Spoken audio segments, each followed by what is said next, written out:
Hello mga kapips, good morning po sa ating lahat. Welcome back to Nens TV. At kapag ikaw ay bago pa lang dito sa channel ko, maraming salamat sa pagbisita. Sa ngayon sa bidyong to, I just wanna share to you some techniques based of my experience sa pag-aalaga ko ng mga pugo. So, gusto ko pong i-share sa inyo ngayon ang mga techniques ko sa pag-aalaga, how to keep my quail chicks healthy mula sa pag-incubate hanggang sila ay 25 days old na. So, kapag gusto mo itong topic na to, tapusin mo ito, samahan mo ako hanggang sa dulo. Tara, simulan na natin ito.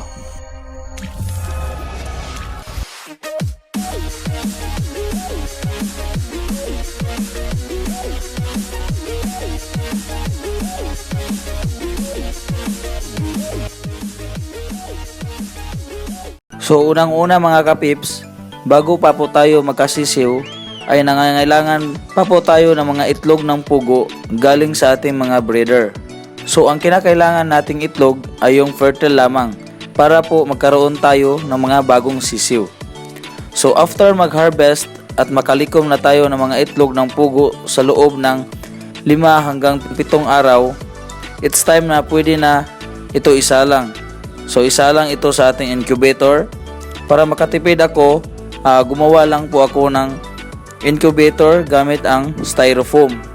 So kapag gusto nyo ng guide paano gumawa at mag-wiring sa ating DIY incubator, meron akong video tutorial dyan sa aking previous video.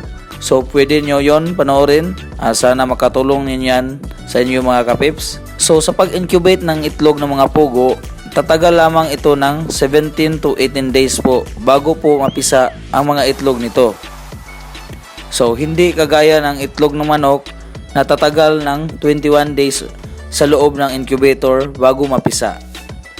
Kaya kapag meron din kang itlog ng mga manok na gusto mong i-incubate, pwedeng itong markahan gamit ang lapis at isama sa itlog ng mga pugo sa loob ng ating incubator. So gumawa ka lang ng notes kung kailan mo ito isinalang at kailan ito mapipisa. Ganon din sa pagsalang mo sa itlog ng mga pugo. So kinakailangan talaga na may notes ka para po ma-monitor po natin kung ilang araw na sila sa loob ng incubator.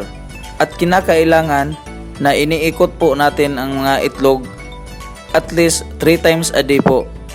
It is applicable lamang po sa mga manual incubator para po buo po ang pag-develop ng fertility sa ating mga itlog at para hindi po namamatay ang ating mga sisiw sa loob ng itlog.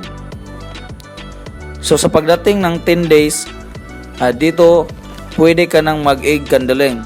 So para makita mo sa mga itlog na isinalang mo sa incubator kung ilan ang fertile at hindi fertile. So pwede mo nang kunin ang hindi fertile na mga itlog kasi hindi yan mapipisa.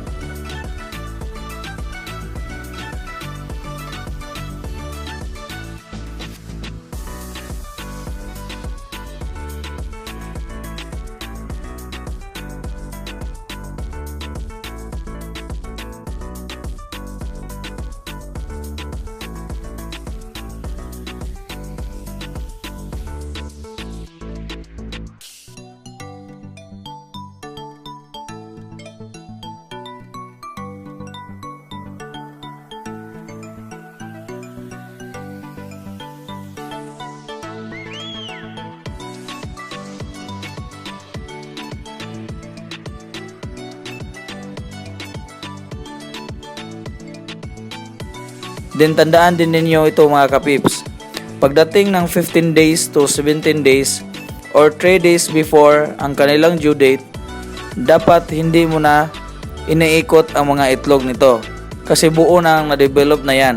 Kaya katulad ng ibang incubator, ilalagay na nila yan sa hatcher o sa ibabang bahagi ng incubator hanggang mapisa ito.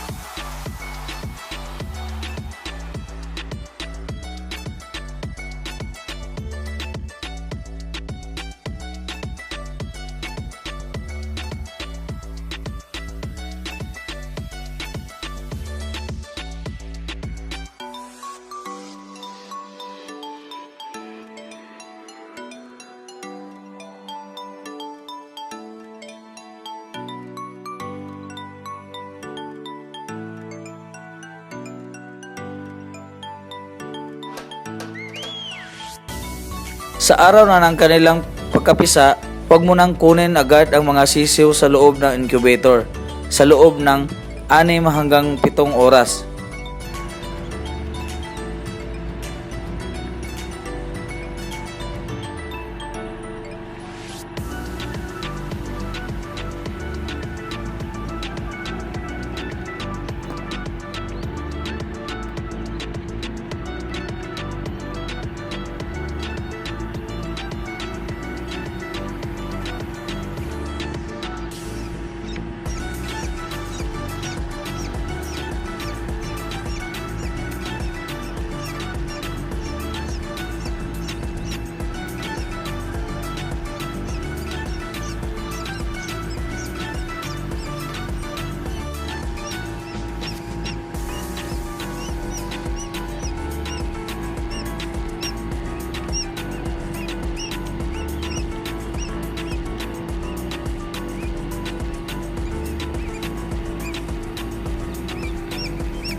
Then after that, piliin mo na yung mga sisiw na maliliksi na at i-transfer na ito sa nakaready na ng kulungan nila na may 100 watts na ilaw, yung umiinit na bulb po, para hindi po sila ginawin.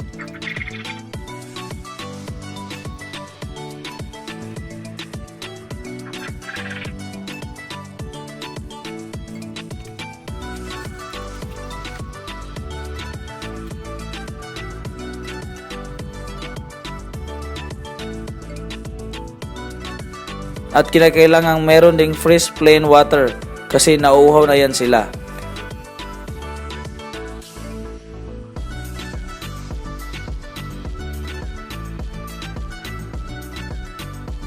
Sa pag-aalaga ng mga sisiw ng pugo, ito ay medyo risky alagaan talaga kaysa makabili ka ng 25 days old na or ready to lay na po.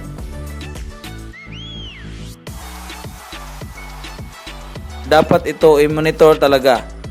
Kung pwede oras-oras kung wala bang natatabunan sa kanila kasi nagiginawan yan kasi sisiw pa lamang sila. Pagmasdan mo sila sa loob kung hindi sila lumalapit sa ilaw, ibig sabihin masyadong mainit ang ilaw mo. Kaya itry mo itong palitan ng 50 watts kasi depende ang ilaw din sa laki ng iyong kulungan.